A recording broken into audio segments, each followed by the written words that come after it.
মদ খোৱা ব্যক্তিসকলক ৰাস্তাই পদূলিয়ে নগুৰ নাগতি যে কৰিছে কিয় কৰিছে আপোনালোকক এই ভিডিঅ'টোত পুংখানুপুংখভাৱে কৈ আছো আপোনালোকে ভিডিঅ'টো শেষলৈকে চাওক কেইটামান দৃশ্য চাই লওক প্ৰথম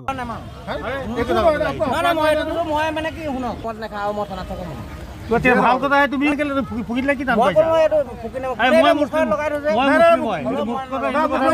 মোক থানালৈ লৈ যা থানালৈ লৈ যাওক মই তথাপি বেয়া নাপাব নাই মই ক'লে মোৰ অচি ছাৰক সোধক মই ৰাজা আলি মই মদ খাওঁতে সোধক ধুনীয়াকৈ গম পাই যাম মই নাখাওঁ এইটো বুজিছো না মই এই বস্তুত মই ফুক নলগা আকৌ তোমাৰ কাৰণে এতিয়া অচি ওচৰলৈ যাবগৈ লাগিব নহয় মই ক'লো যে মই নাখাওঁ মোৰ ল'ৰা ছোৱালী তিনিটা লৈ তুমি যে এবাৰ মাৰিলো সেইটো কৈ দিয়ক আপোনালোকৰ মেচিন বেয়া নে মই বেয়া ভিডিঅ'টো আপোনালোকে চাই থাকক এটা ডাঙৰ ইনফৰমেশ্যন দি আছো আপোনালোকক মেচিন বাৰে বাৰে ফুকাই আছে এতিয়া লওক ফুকক বাহিৰলৈ দিয়ক মেডিকেল নিলে কিন্তু দিগদাৰ হ'ব এবাৰ দীঘলকে উশাহ লওকচোন দিগলকে দিগদাৰ হৈ যাব ফুকে দীঘলকে ফুকাই দিয়ক ভিতৰত বাহিৰলৈ এই দীঘলকে ফুকি কণ্টিনিউছ ফুকাই দিয়ক হাতত দেখা এইটো কৈ দিয়া এনেকৈ কৰি দিয়ক ওলাই দিয়ক দিয়ক মালটো ওলাই দিয়া দিয়ক টানি নাথিব এফালে উলাই দিব টাঙা নাহে এনেকৈ ফুকাই দিয়ক নক'বা আৰু চৰকাৰী ফালৰ পৰা কোনো মেছেজ পোৱা নাই যে আপুনি খাই পেলাই বাইক চলাব নোৱাৰে বা এনেকুৱা হেৰি কৰিব নোৱাৰে বুলি আৰু মই নৰ্মেল হিচাপে খাইছোঁ অসম চৰকাৰে বহুত কথা কৈ আছে কিন্তু চব ক্ষেত্ৰত ইমান প্ৰয়োজন নহয় চব কথাই ব্ৰেণ্ডে আৰু ৰেগুলাৰ ব্ৰেণ্ড আৰু এইটো নাম ক'বলৈ নাযাওঁ আৰু এতিয়া কি নাম ক'ম আৰু 35 বুলি অলপ 35 বুলি খালোঁ আৰু অকণমান খালি আৰু এনে চলাবতো পাৰে না অকণমান এনে জাষ্ট খাইছোঁ আৰু যদি এক্সিডেণ্ট কৰি দিয়ে নকৰে নহয় এইটো বিশ্বাস আছে এনে অকণমান এনে আৰু অসমত প্ৰতিদিনে কিমান মদ দৰকাৰ হয় আৰু কিমান টকা ইনকম হয় ৰাজ্য চৰকাৰৰ গম পায় মদৰ পৰা গধূলি এটা বা দুটা পেক খাই পিনি নহ'লে আমি ঘৰলৈ আহিবলৈ বা বজাৰত বহি থাকিবলৈ আমাৰ অসুবিধা হয় কেনেকৈ মদটো বন্ধ কৰিব মদটো বন্ধ কৰিলে চোৰাং মদৰ বিক্ৰীটো বাঢ়ি যাব কাৰ কথা শুনিব এতিয়া আচল ৰহস্যটো মই কম আজি আপোনালোকক এই মদ যে বন্ধ কৰিব নোৱাৰে বুলি আমাৰ মুখ্যমন্ত্ৰী ডাঙৰীয়াই ক'লে কিয় বন্ধ কৰিব নোৱাৰে মই আপোনালোকক ক'ম আৰু ইফালে তেখেতক চাওক তেখেতে এজন গাহৰি ব্যৱসায়ী মাংস কাটি বিকে তেখেতৰ হাজিৰা কিমান গতিকে তেখেতে কৈছে যে মই দুপেক মদ খাবই লাগিব মই এৰিব নোৱাৰোঁ আৰু তাৰ এগেইনষ্টত আমাৰ মুখ্যমন্ত্ৰী ডাঙৰীয়াৰ ভাষ্যটো শুনিলেনে তেখেতে কৈছে মই মদ বন্ধ কৰিব নোৱাৰোঁ এফালে পুলিচে ধৰে মদ খোৱা ব্যক্তিক আৰু এফালে মুখ্যমন্ত্ৰী ডাঙৰীয়াই কয় যে আমি মদ বন্ধ কৰিব নোৱাৰোঁ মদ বন্ধ কৰিব নোৱাৰোঁ বুলি কৈ তেখেতে এক প্ৰকাৰ মদাহীসকলক প্ৰেৰণা যোগাইছে যে আপোনালোকে মদ খাওক কিন্তু মদটো বন্ধ কৰিব নোৱাৰে তেওঁলোকে কৈছে ন সন্মুখত আৰু আমাৰ গাহৰি যিজন ব্যৱসায়ী তেখেতে কৈছে যে মই দুপেক খাব লাগিব বজাৰত বহিবলৈ বহুত অসুবিধা হয় এতিয়া আমাৰ প্ৰশ্ন হৈছে যে মদ যে বন্ধ কৰিব নোৱাৰোঁ বুলি ক'লে ইয়াৰ অন্তৰালত কি এটা কথা আছে বহুত ডাঙৰ এটা ৰহস্য সোমাই আছে আপোনালোকে হয়তো বহুতে বুজি পাইছে আৰু বহুতে পোৱা নাই মই বুজি নোপোৱাসকলৰ কাৰণে কথাখিনি ক'বলৈ আৰম্ভ কৰিছোঁ মদৰ কথাত যে মই ক'বলৈ আহিছোঁ ইয়াত এটা ডাঙৰ ৰহস্য সোমাই আছে ৰাজ্য চৰকাৰে কিয় মদ বন্ধ কৰিব নোৱাৰে এই যে আমাৰ মুখ্যমন্ত্ৰী ডাঙৰীয়াই ক'লে তেখেতে মদ বন্ধ কৰিব নোৱাৰে তাৰ এগেইনষ্টত আকৌ পুলিচে ধৰিছে ইজনক কিয় বন্ধ কৰিব নোৱাৰে এইটো এটা ডাঙৰ ৰহস্য সোমাই আছে আৰু আপোনালোকে জনাসকলে জানে নজনা মানুহখিনিৰ কাৰণে মই কৈ আছোঁ ভিডিঅ'টোৰ শেষলৈকে চাওক মই লাষ্টত ক'ম এই মদ কিয় বন্ধ কৰিব পৰা নাই কিন্তু তাৰ আগতে আপোনালোকে দুটা ভাষ্য শুনি লওক প্ৰথমতে এই যিজন মদাহী বুলি পুলিচে ধৰিছে বাটত তেখেতে গাড়ীৰে আহিছিল আৰু তেওঁ মদ খাই থকাৰ কাৰণে তেখেতক মানে পুলিচে ধৰিছে আৰু ফাইন কৰিছে 10,000 টকা আৰু তেখেতে কৈছে যে মই গাহৰি বেপাৰ কৰোঁ মই গাহৰি কাটি দিনটোত যিটো হাজিৰা পাওঁ সেই হাজিৰাই মই 10,000 টকা কেতিয়াও নাপাওঁ আৰু 10,000 টকা মই দিব নোৱাৰোঁ লাগিলে মোক জেললৈ পঠক ক'বলৈ পঠক সাইন কৰিবলৈ কৈছে তেওঁ কৈছে মই সাইনো নকৰোঁ হয় এজন গাহৰি কটা ব্যক্তিয়ে দিনটোত হয়তো 500 পৰা 1000 টকা তেওঁ ইনকাম কৰিব পাৰে আৰু তেওঁ 10,000 টকা দিয়াৰ কোনো ধৰণৰ তেনেকুৱা সামৰ্থ্য নাথাকিব পাৰে হা গতিকে কৈছোঁ তেখেতৰ কাৰণে 10,000 টো বহুত ডাঙৰ কথা সেই ব্যক্তিজনক হৈছে কি 10,000 টকা ডিমান্ড কৰিছে চৰকাৰে মানে পুলিচৰ জৰিয়তে বা MVI জৰিয়তে যেটো আমাৰ দ্বিতীয় অফিচ আছে হা পৰিবহণ বিভাগৰ তেওঁলোকে হয়তো ধৰিছে আৰু ফাইন কৰিছে মদ খাই অহাৰ কাৰণে আৰু সেই তেখেতৰ বাইটটো প্ৰথমতে শুনিলক মই শুনাইছো আপুনি কাম বন সামৰি ঘৰত খাওকে আমি নাখাবলৈ কোৱা নাই আপুনি পৰিশ্ৰম আপুনি ৰাতিপুৱা 4টা বজাৰ পৰা আমি কষ্ট কৰিবলগীয়া হয়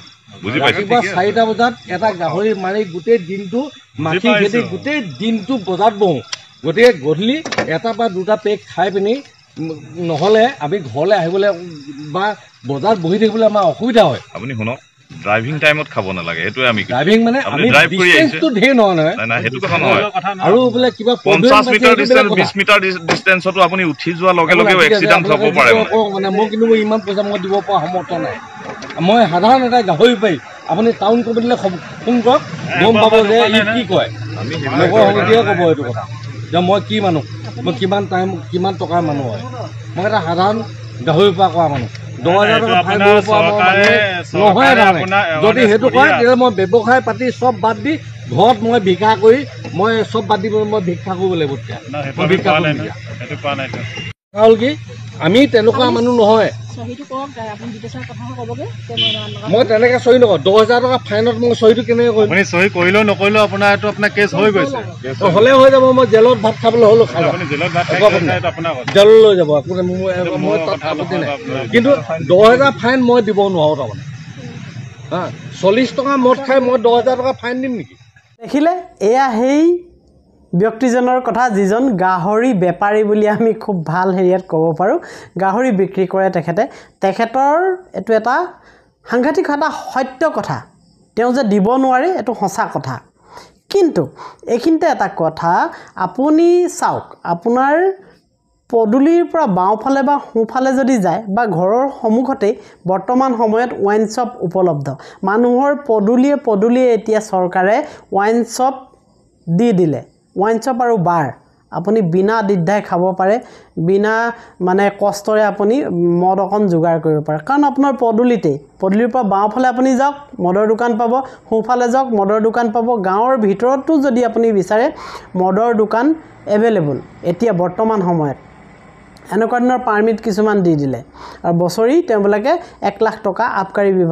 বিভাগক দিবলগীয়া হয় এইবোৰ বেলেগ এটা কথা কিন্তু এইখিনিতে মই আপোনালোকক এতিয়া এটা বস্তু শুনাবলৈ গৈ আছোঁ যে সেই বস্তুটো হৈছে আপোনালোকে মুখ্যমন্ত্ৰী ডাঙৰীয়াই কি কথা কৈছে মুখ্যমন্ত্ৰী ডাঙৰীয়াই কি ভাষ্য দিছে এইটো আকৌ এবাৰ শুনক আপোনালোকে কেনেকৈ মদটো বন্ধ কৰিব মদটো বন্ধ কৰিলে চোৰাং মদৰ বিক্ৰীটো বাঢ়ি যাব আমি যদি মদটো বন্ধ কৰি দিওঁ তেলে চোৰাং মদৰ একদম আজি যদি বন্ধ কৰা বুলি ঘোষণা কৰোঁ আজিয়েই দোকানৰ পৰা মদবিলাক লৈ যাব লৈ গৈ পেলাই ক'ৰবাত ষ্টক কৰিব লৈ তাৰ পিছত আপোনালোকে আকৌ নিউজ কৰিব যে মদ বন্ধ কৰিলে কিন্তু সব ভেকু ভাওনা বুলি কৈ দিব গতিকে এইটো বাস্তৱত সম্ভৱ নহয় আৰু আপোনালোকে জানে যে আমাৰ বহুত জনজাতীয় লোকৰ ঘৰতো পৰম্পৰাগত এইটো আমি খোৱাৰ এটা নিয়ম আছে বহুতে ধৰ্মীয় কামতো অসমত মদৰ এটা ব্যৱহাৰ হয় ইভেন আমাৰ কামাখ্যা মাৰ মন্দিৰতো আমি কেতিয়াবা ব্যৱহাৰ কৰোঁ গতিকে এই বিষয়টো অলপ এনেকৈ পতা কথা নহয় পিছত যদি কিবা কাৰণত ড্ৰাই ডে দিলে ভাল হয় বুলি ভাবে সকলোৱে আমি চাব পাৰোঁ এক্সিডেণ্ট পইণ্ট অফ ভিউৰ পৰা শুনিলে সন্মানীয় মুখ্যমন্ত্ৰী বৰ্তমান অসমৰ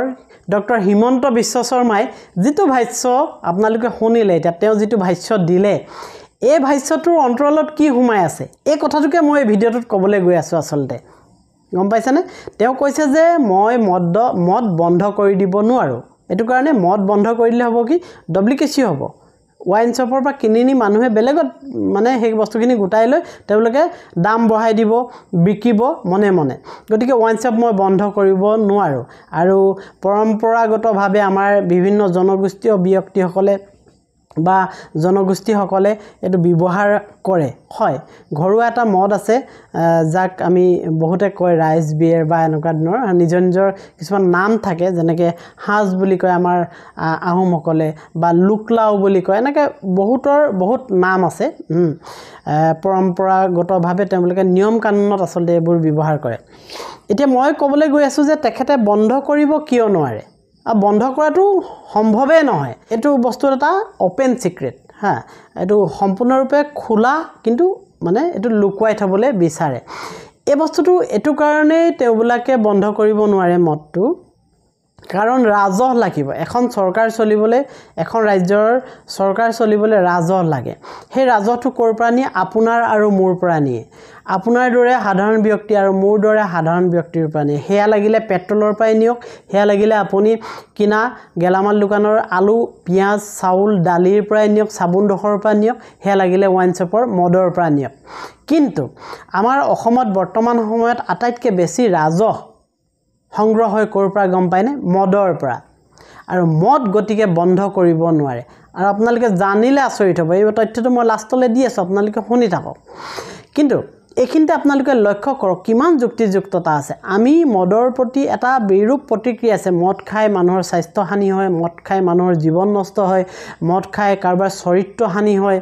মদে বহুত অপকাৰ কৰে মানুহৰ দেহত এলকহল লাগে এই কথাটো আপুনিও জানে ময়ো জানো ডক্টৰেও কয় কাৰণ কাহৰ দৰৱতো এলকহল থাকে বা বিভিন্ন দৰৱত এলকহল থাকে এলকহল বস্তুটো আমাক এটা লিমিট পৰিমাণে যদি দেহত দৰকাৰ হয় ই উপকাৰী হয় আৰু তাতকৈ যদি বেছিকৈ হয় সি অপকাৰী হয় এইটো ডক্টৰেও কয় আৰু আপুনি ময়ো জানো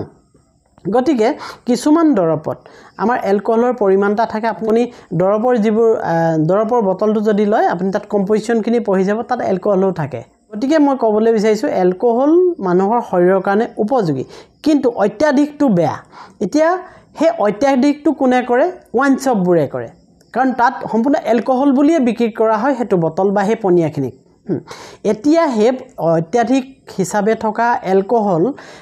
গাঁৱে ভূঞে চহৰে নগৰে আপোনাৰ অলিয়ে গলিয়ে আপোনাৰ পদূলিটোৰ সন্মুখত আপোনাৰ পদূলিটোৰ বাওঁফালে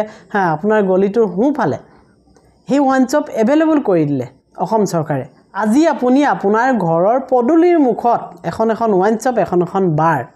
কিয় কৰিবলগীয়া হৈছে অসম চৰকাৰে সেই পাৰ্মিশ্যনটো কিয় দিবলগীয়া হৈছে কেৱল ৰাজহৰ বাবে অসম চৰকাৰ চলিবৰ বাবে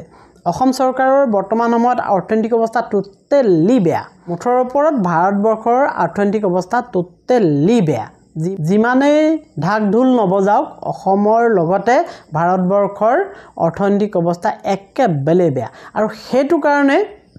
চৰকাৰসমূহে নিৰ্বাচন কৰি লৈছে কোন ডিপাৰ্টমেণ্টত কি বস্তু বিক্ৰী কৰিলে কি বস্তু মানুহৰ বেছি প্ৰয়োজন সেইবোৰত বেছি টেক্স ল'ব পাৰি এতিয়া আপুনি ফাৰ্মাচীলৈ যাওক দৰৱত বেছি টেক্স হৈ গ'ল ফাৰ্মাচীত আগত যিটো দৰৱ আপুনি 10 টকাত পাইছিলে 10টা বা 15টা টেবলেট এতিয়া আপোনাৰ 25 টকা লয়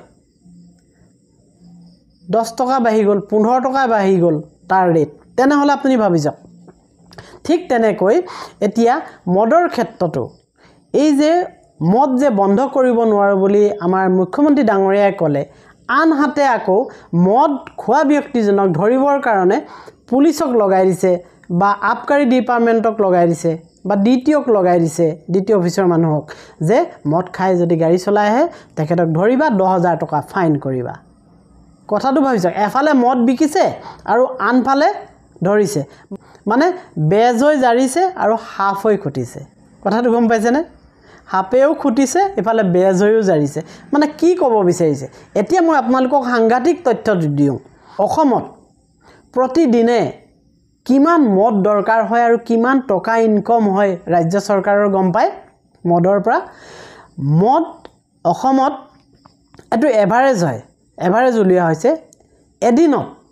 এদিনত মদ 5,30,000 লিটাৰ মদ দৰকাৰ হয় আচৰিত নহ'ব শুনক মই গতিকে কওঁ মদাহীয়ে অৰ্থনৈতিক অৱস্থাটো বহুত ভাল কৰি ৰাখিছে অসমৰ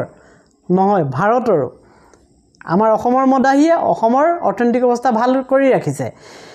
অসমত প্ৰতিদিনে 5,30,000 লিটাৰ মদ দৰকাৰ হয় আৰু সেই মদ বিক্ৰী কৰি আবকাৰী বিভাগে ৰাজহ কিমান আদায় কৰে গম পায়নে এই মদাহীসকলৰ পৰা এই অসমৰ ব্যক্তিসকলৰ পৰা ক'বলৈ বেয়া হয় মদাহী বুলি কিন্তু মদাহীয়ে দেশ চলাৰ ক্ষেত্ৰত অসম ৰাজ্যৰ অৰ্থনৈতিক অৱস্থা সবল কৰাৰ ক্ষেত্ৰত সাংঘাতিক এটা ভূমিকা লৈ আছে আৰু প্ৰতিদিনে মদৰ পৰা অসম চৰকাৰে পাই আছে কিমান 10 কোটি টকা তাৰো অধিক 10 কোটি টকাৰো অধিক প্ৰতিদিনে টেক্স পাই আছে 5,30,000 লিটাৰ মদ প্ৰতিদিনে দৰকাৰ হয় এখন অসমত আৰু 10 কোটিৰো অধিক প্ৰতিদিনাই ইনকম কৰি আছে অসম চৰকাৰে গম পাইছেনে গতিকে মই ক'বলৈ বিচাৰিছোঁ যে অসম চৰকাৰে এফালে মদৰ বিৰোধিতা কৰি বন্ধ কৰি দিম নেকি বুলি সোধে কিন্তু বন্ধও কৰিব নোৱাৰে হা